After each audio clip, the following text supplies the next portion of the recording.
നമുക്ക് മദീനയിലേക്ക് കാണണ്ടേ, നമുക്ക് മദീന.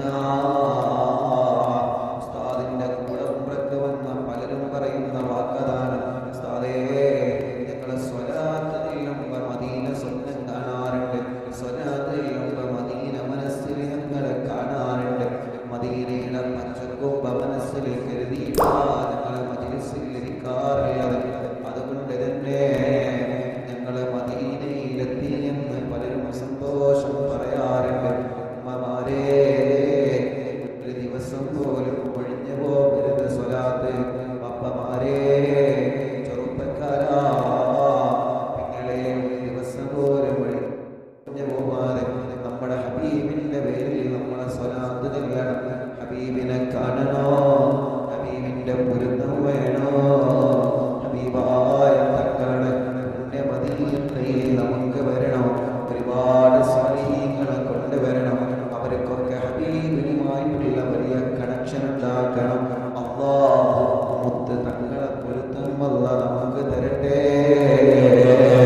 തങ്ങളെ കാണാൻ അല്ലാഹ് ഈ കണ്ണുകൾക്ക് അർഹതയില്ല.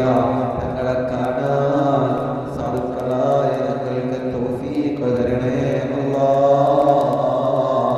ഇവിടത്തെ മണ്ണിനെന്തോ ഒരു മഹത്വമാണ്, ഇവിടത്തെ കാറ്റിനെന്തോ ഒരു മഹത്വമാണ്, ഇവിടത്തെ തണുപ്പിനെന്തോ ഒരു മഹത്വമാണ്.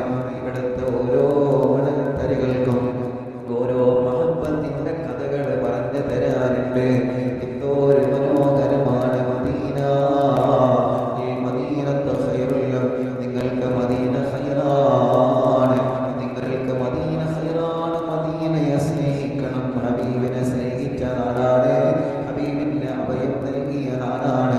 അല്ലാഹുവിന്റെ ഹബീബേ, ഈ പുണ്യ മദീനയിൽ നമുക്ക് വരാനും ഈ മണ്ണിൽ നമ്മുടെ കാൽപാദങ്ങൾ വെക്കാനും അല്ലാഹുവിന്റെ ഹബീബിന്റെ പച്ചക്കുപ്പയുടെ ചുവടയിരുന്ന് മുത്ത് ഹബീബിനോട് നമ്മുടെ സങ്കടങ്ങൾ പറയട്ടെ, നമ്മുടെ വിഷമങ്ങൾ പറയട്ടെ. അതാ നീ ഞങ്ങൾക്ക് തൗഫീഖ് നൽകണം അല്ലാഹ്. ലക്ഷക്കണക്കിന് ഹാജിമാരാണ്, ലക്ഷക്കണക്കിന് ആളുകളാണ് ഓരോ ദിവസവും ഹബീബിനോട് വന്ന് സലാം പറഞ്ഞു പോകുന്നത്. ആഗ്രഹങ്ങളിലെ ഒരു നാട് നമുക്കും ഇവിടെ വന്ന് സലാം പറയണം, പരിശുദ്ധ റൗളയിൽ കയറണം. എന്റെയും ഞാൻ കിടക്കുന്ന എന്റെ ഖബറിന്റെയും മിമ്പറിന്റെയും ഇടയിലുള്ള സ്ഥലം സ്വർഗ്ഗമെന്തോ പാടെ നബി മുഹമ്മദ് മുസ്തഫ ആ പറഞ്ഞ സ്ഥലം നമുക്ക് കാണണം. അവിടെ 2 റക്അത്ത് നിസ്കരിച്ചിട്ട് അല്ലാഹുവിനോട് ഹബീബിന്റെ ചാരത്തിരുന്ന് വിഷമങ്ങൾ പറയണം. അത് നമ്മുടെ ജീവിതത്തിലെ ഏറ്റവും വലിയ ഒരു സ്വപ്നമാണ്.